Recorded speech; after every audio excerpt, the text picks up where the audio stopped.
ustedes muy bienvenidos y bienvenidas a nuestro video podcast El viaje del héroe. Aquí estamos con Martín Montenegro y con Jimena Prado. Aquí los invitamos a ver el cine, no solo con su popcorn, sino también con la mente, con el corazón, para ver que hay mucho más que escenas, que acción o que dibujitos animados como el día de hoy. ¿A ti te gusta ver películas de dibujos animados, no? Sí, me gusta. Aunque ¿Sí? hay algunas que son medias flojitas, pero sobre todo las clásicas me gustan harto. ¿Cuál es clásica? Quizá de Disney Pixar, Toy Story, Buscando a Nemo. Y recientemente han habido algunas bastante buenas, me han gustado bastante. 6 grandes héroes. ¿Tú tienes experiencia con eso siendo mamá, me imagino? Sí. Que las has visto todas. Sí, la verdad que... Mira, en realidad yo tengo una relación como media ambivalente con el tema de las pantallas.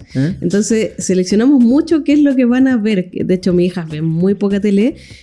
Como que me he revelado en ese sentido como a la tiranía de calmar a la gente con pantallas. Entonces lo poco que he visto ha sido como selecto, y debo decir que me he ido por el lado de Pixar. Por ejemplo, a mi hija le encantan las princesas y todo, pero no ha visto ninguna porque como que puede ser, déjenos sus sugerencias y de repente analizamos una película de princesas, porque yo como que tengo tema y como con construir como lo ideal. Entonces lo que hemos visto ha sido muy Pixar, y que, ojo con esto, hoy día un capítulo que ustedes podrán decir, pero ¿cómo se pusieron a analizar dibujitos animados? Y se van a dar cuenta de que podemos sacar harto análisis, harta reflexión de unos monitos.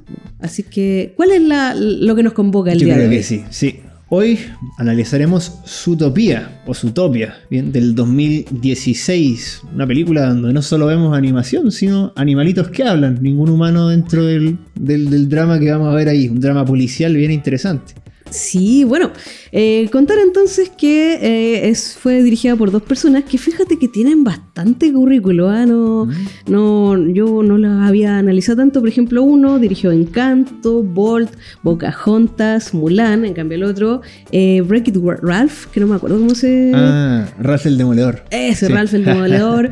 Otro también participó en algunos capítulos de Los Simpsons, de Futurama. Entonces son 2 mentes de la animación y del relato que yo encuentro que hicieron una muy interesante propuesta que va mucho más allá de solo el animalito antropomórfico. Eso aquí a mí me encanta, y eso yo por eso casi que la forcé a la lista que hicimos. Que, a propósito, en nuestras redes sociales ustedes también pueden dejarnos sugerencias de otras películas. Estamos bienvenidos, ¿no es cierto? Aceptamos sugerencias con respeto, siempre con el hola, ¿cómo estás?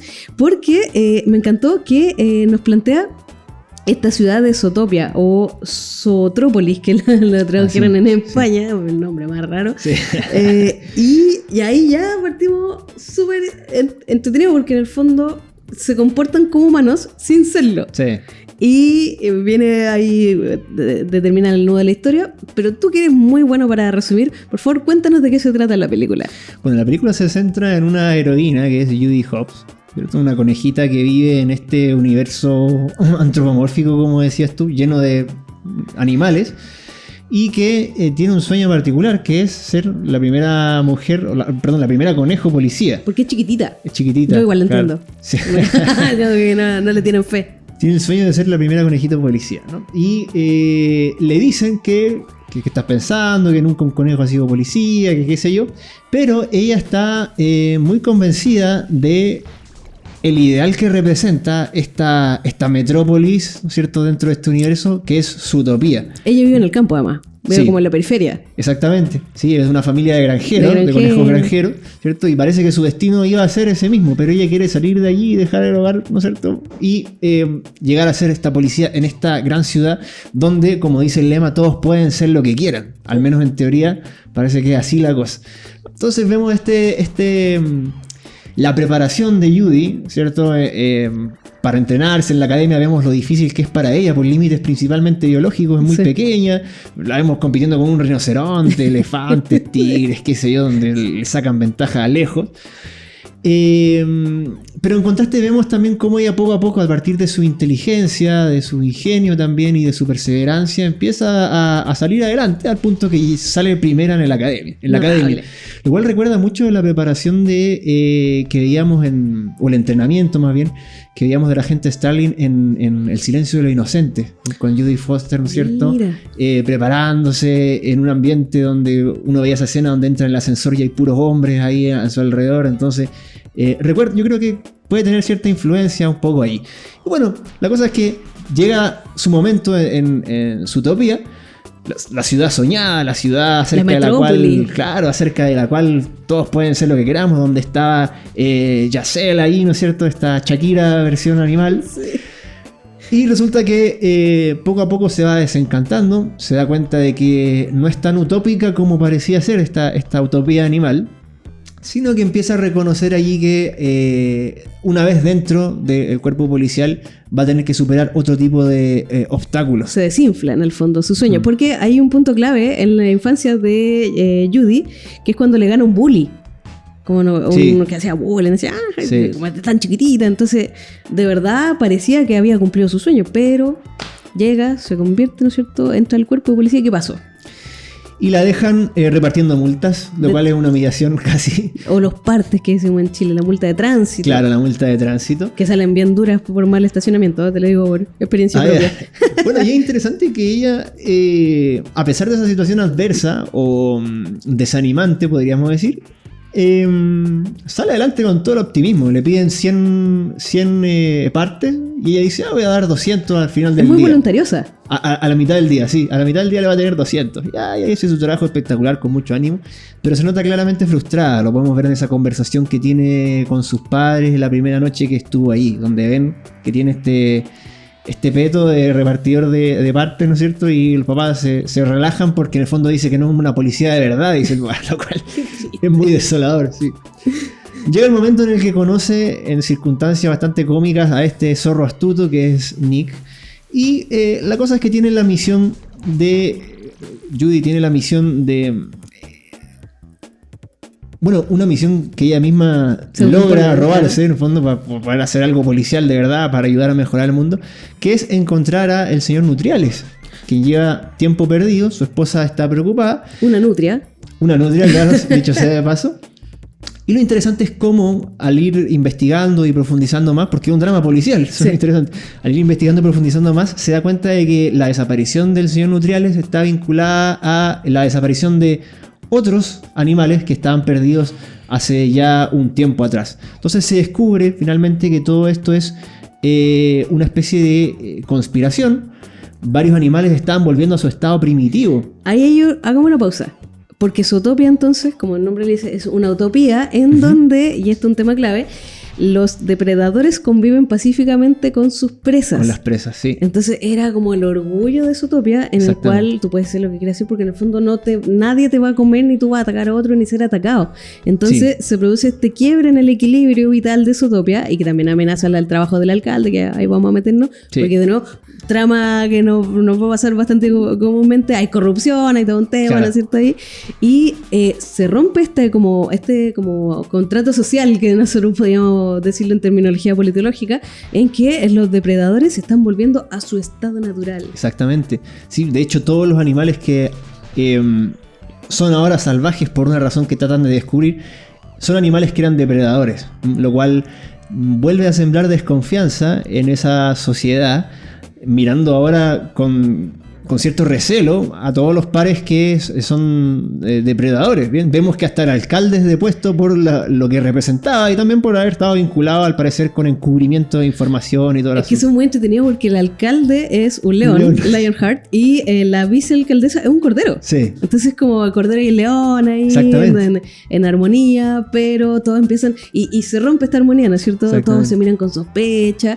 y los depredadores son parias, pues, y que es interesante porque los depredadores siempre son como más grandes y las presas se ponen pesados con ellos. Sí. Es como que también es muy interesante como esta inversión de los roles, porque en el fondo los que son presas se transforman en depredadores del otro, por lo menos socialmente hablando, así como, no, peligroso. Y bueno, sigamos ahí con la historia. Bueno, y la historia es que finalmente se descubre que todo esto era, como decíamos, una conspiración. No era que estaban volviendo por causas inexplicables o naturalmente a su estado primitivo, sino que era parte de una malandrinada que había planeado Bellwether, ¿no es cierto? Esta la alcaldesa. Claro, la alcaldesa. para reivindicar en el fondo los derechos que ella veía habían sido vulnerados, o la poca visibilización más bien que tenían las presas en la sociedad. Lo cual habla un poco de qué tan utópica era esta su utopía, ¿no? Sí, donde existía ese malestar. Según cuando ella, bueno, hay todo un tema como Judy logra, la escena clásica es cuando van y recopilan antecedentes porque estos presas, depredadores, de repente caen en esto, pero como que los secuestraban convenientemente, ¿verdad? Sí. Entonces ahí van siguiendo la placa patente, llegan hasta la oficina con los perezosos, que es muy bueno, que se llama Flash, de hecho, que era amigo del zorro y que era un perezoso que tarda todo el día en timbrarle. Y la cosa es que, ¿por qué hace esta conspiración finalmente? Que era también un personaje impensado, porque uno dice un cordero, así como era malísima ella, era pérfida, porque está cansada de que los depredadores traten a las presas como superiores. Pero eso es un tema que ella se había como elaborado aparentemente, y hace toda una trama compleja, pues entre medio que no se volvían depredadores porque sí, sino que se había hablado con un científico que sacaba un químico de unas flores, sí. ¿Te acuerdas? Los abolladores, y ahí tiene sentido porque Judy viene del campo, porque se da cuenta que son unas flores, y ahí está el químico. También hay todo un tema de cómo usábamos los dones, los talentos, la farmacéutica para hacer maldad. Y entonces atrapa, y de nuevo como este giro, así como la presa era más pérfida que el depredador, y logran resolver el caso. Bueno, igual de todas maneras uno ve allí que el malestar de Bellwether, cierto modo, está fundado en la minusvaloración que ella sufre por parte del alcalde cuando León Sales, o como le queramos llamar según la traducción, era el alcalde cuando le da un montón de libros, no la pesca, le cierran la puerta en la cara, ¿no es cierto? Entonces ella se siente minusvalorada como presa en ese sentido. Lo cual, nuevamente, no hace preguntar qué tan utópica es esta utopía, ¿no? Sí. ¿Acaso superar límites meramente biológicos nos va a garantizar una sociedad justa y feliz? ¿O hay algo más que debamos superar? ¿Cuáles son los límites? El viaje del héroe ha sido acogido, y estamos acá en cafetería, pastelería, cowork, espacio familiar, casa, café maravilloso Barón Garden, ubicado a metros del ascensor y mirador Barón en Valparaíso, donde usted, si viene al Cerro Barón, por favor pase a esta cafetería, que además tiene unos deliciosos pastelillos, tecitos, entre otras cosas, que nos da la bienvenida a Barón Garden. Aquí un lugar mágico, familiar. Usted se podrá encontrar con Mafi, Julio, Benne, Gabo, además de los humanos que lo atenderán con mucho cariño y que nos dan entonces este espacio genial para poder reflexionar, analizar y, ¿por qué no?, comer y tomar algo rico. Cafetería, cowork, entre otras muchas cosas, Barón Garden. Y es fascinante, claro, porque si tú lo ves con tus hijos, o todos, ellos se quedan como en el animalito, o me acuerdo cuando lo he visto con mi hija, así como, ¡ay, qué estrés!, cuando hay una escena como bien de acción, o el tema del mafioso que termina ayudando. Sí. Mr. Big. Sí, que promete no ahogar, ¡ay, padre, no cumpla tu promesa! Y claro, en un análisis primario, ¿no es cierto?, podemos ver como a nivel del público infantil, así como, ya, los animalitos que se ponen de acuerdo nuevamente, tema del resentimiento, también, bueno, en los códigos que fue, digamos, estrenar la película, todo el tema de los prejuicios. Fíjate que cuando estaba estudiando la película, sobre todo en Oriente, en un país de Oriente, creo que China fue, alegaron porque de estos valores demasiado occidental de invertir este rol de depredador y presa, así como que rompe demasiado los esquemas. El cosmos. Claro, así como los roles, ¿qué pasó con esto?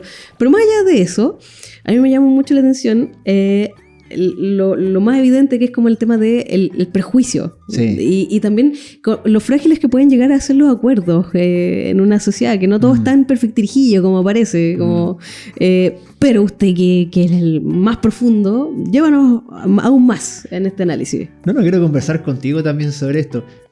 Primero creo que es bueno partir, ya lo hicimos en cierto modo, acerca de qué tan utópica es esta sociedad. Pues se nos presenta superada esta tensión entre presa y depredador, pero hay otras tensiones que no se han superado y que son causantes de un importante malestar en esa sociedad que nosotros estamos viendo. Y es súper importante porque es un malestar que está en la sociedad humana también. Sí. No por nada no aparecen humanos en la película, probablemente sea porque quieren vernos a nosotros allí, Sí. en el fondo. Entonces, ¿cuáles son los males que observamos ahí que hacen que su utopía, a pesar de que se ha superado este estado primitivo de la naturaleza, etcétera, hacen que no sea un lugar del todo perfecto? En un nivel más básico y evidente está el tema de el crimen. Es necesaria una fuerza policial. Y una buena fuerza policial, va a decir el jefe de Bogo. Bien entrenados, capaces, en el fondo responsables, etcétera. Pero yo creo que quizás estamos de acuerdo en que el mal más importante es el que tú mencionabas, el tema de los prejuicios. Sí. Vemos que a pesar del gran lema de esta utopía, que es todos pueden ser lo que quieran, parece que al final todos siguen siendo lo que otros piensan que tienen que ser. Y lo vemos reflejado, qué mejor que en el que el personaje sea una liebre o un conejo, y un zorro, que son personajes típicos de fábula. Sí, y que se depredan. El zorro... Claro, que son antagonistas, ¿no es cierto? Y que son personajes de fábula, donde tú ves una tortuga o una liebre en la fábula y sabes que representa una cierta virtud, una cierta cualidad. Sí. Lo mismo que la paloma, la serpiente, no sé, es astuta, es engañosa, es peligrosa. ¿Te das cuenta? Entonces, al final, supuestamente todos pueden ser lo que quieran, pero resulta que, como dice Nick, él sigue siendo un zorro astuto y ella sigue siendo una torpe conejo, aparentemente. Oye, el personaje de Nick me encanta porque es como que él... Ahí en la película cuentan porque como que a pesar de todo, él se autoimpone por cosas que pasan, no vamos a dar tanto spoiler, aún más, de ser el zorro astuto. Es como... Y él también quería ser policía, pues. Eso es lo chistoso, porque, y termina siendo como un medio mafiosillo. Y quería ser chico explorador. Ah, ¿de veras? Sí. Que es algo como bonito, porque se supone que los depredadores no se suelen meter en eso, porque es algo delicado, digamos. Y le hacen bullying, ahí tiene todo un episodio. Y también el tema como él se dedica al crimen porque está como desilusionado de esta sociedad. Y es muy ingenioso además, de verdad que cumple con el estereotipo del zorro. Y cómo engaña a Judy con su propia pluma de zanahorita grabadora. Sí. Y al final cómo los dos se van complementando en sus habilidades, talentos y personalidades, porque ella es como muy perfeccionista, ¿no es cierto? Voluntariosa, y él a su manera también, solo que es como el desencantado, así como el rebelde sin causa, pero que al final nos damos cuenta de que es porque esta promesa de Zootopia nunca se cumplió en él, y él al final del día sigue cayendo en el estereotipo. Sí, de hecho ese diálogo cuando él le revela ese pasado, también es clave, yo creo, para interpretar lo que está sucediendo allí. Porque, claro, está este contraste entre la Judy que viene con toda esta... meritocracia. Se cree el cuento de Zootopia, todos pueden ser lo que queramos, etc. Cuando Nick, que ha vivido ahí durante años, conoce la cruda realidad y le dice: a nadie le importan tus sueños. Tú no puedes ser lo que tú quieras ser, tú eres lo que eres, a nadie le importan tus sueños. Entonces, nos invita a pensar también en el tema de... cómo como sociedad, en el fondo, nos involucramos no solamente en la felicidad del individuo, sino también si estamos poniendo las condiciones, la felicidad personal, individual mía, sino también si como individuo estamos poniendo las condiciones para que la sociedad como un todo crezca. Oye, y también, ¿sabes qué? Hay un punto súper triste, que es cuando se rompe la amistad entre ellos, porque te acuerdas que en algún momento ella es como la superheroína. En una conferencia de prensa, claro. Sí, y que dice, bueno, y los depredadores han vuelto a su estado natural. Claro, que aparentemente tiene que ver con la biología, que le dice ella. Claro, así como que, y mira, así que de verdad te rompe el corazón. Sí. Porque Nick dice, o sea, eso es lo que tú pensabas de verdad, no, sorry, no sé qué. Y ahí ella se va súper depre y vuelve al campo. También esta cosa de la candidez del campo versus como...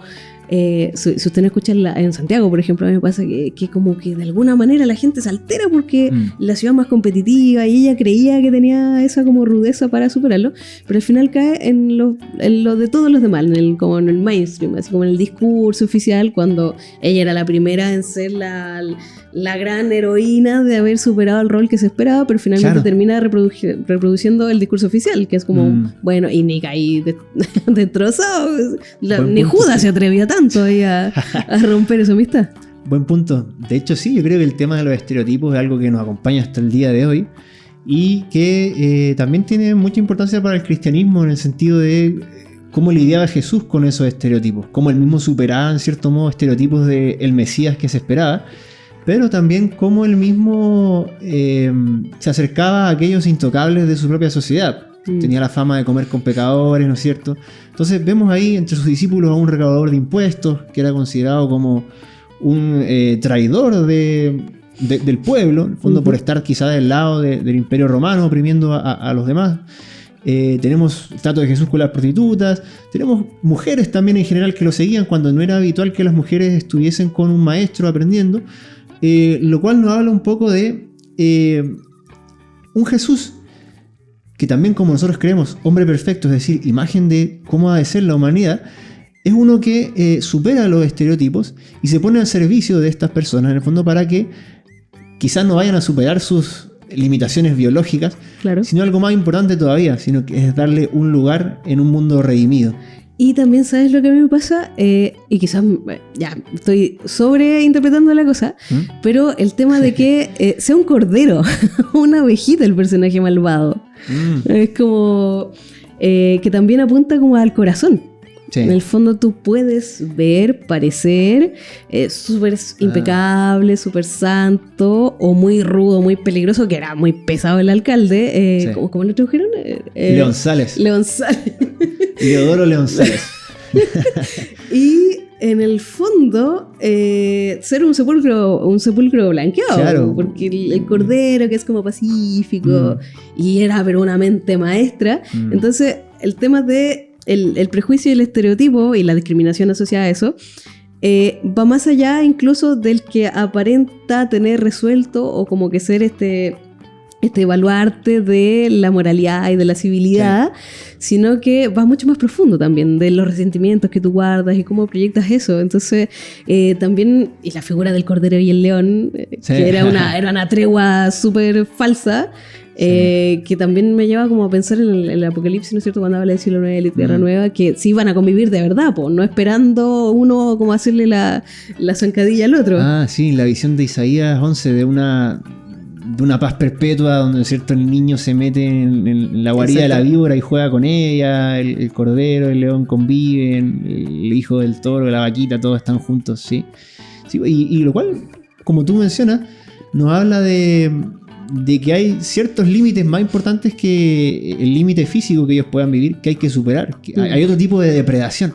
Esta depredación de el hombre que es el lobo del hombre. Sí, ¿cierto? estaba pensando lo mismo. Sí, la frase que hizo famosa Hobbes, ¿cierto? Sí. De esta idea de que al final, ¿de qué te sirve una sociedad aparentemente utópica donde tú puedes superar quizá viejos prejuicios o viejas limitaciones naturales si a nadie le interesan tus sueños, como dice Nick? Si a nadie le interesa quién eres, qué puedes hacer, cuáles son tus metas y cómo podemos contribuir a esta sociedad en la cual nosotros vivimos.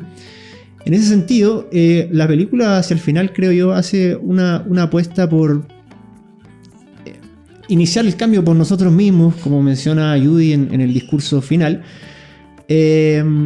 Abandonar los prejuicios también, que es algo bien común hoy en día, dejar de encasillar, aunque aún no lo podemos superar en realidad. Es verdad. Y fíjate que eso se vincula mucho con la visión que Pablo tenía de una sociedad redimida. Él usaba la metáfora muy conocida ya antes de él, de ver esta sociedad redimida como un cuerpo. ¿Bien? Y es una metáfora muy, muy útil para entenderlo, porque bueno, él decía, ¿no?